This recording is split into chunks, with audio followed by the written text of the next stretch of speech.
నమస్కారం. ఘంటారావానికి స్వాగతం. ముందుగా ప్రధానాంశాలు. ఈ నెల 10న రాష్ట్ర బడ్జెట్ 16 రోజుల పాటు సమావేశాల నిర్వహణకు బీఏసీ నిర్ణయం.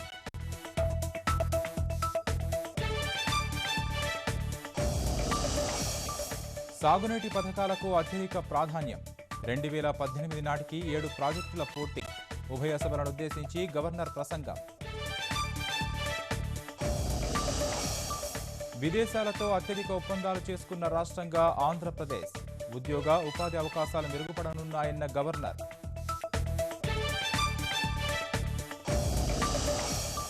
కాపు రిజర్వేషన్లపై చిత్తశుద్ధితో ఉన్నాం.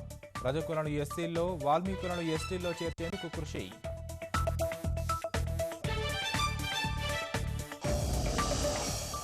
పశ్చిమ గోదావరి జిల్లాలో దారుణం. ప్రేమించడం లేదని యువతికి నిప్పంటించిన ఉన్మాది.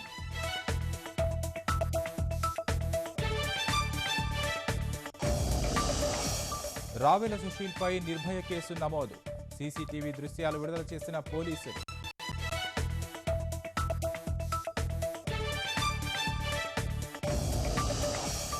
పాడేరు మన్యంలో ఇంటర్ పరీక్షల మాస్ కాపీయింగ్. దగ్గరుండి మరీ ప్రోత్సహిస్తున్న అధ్యాపకులు.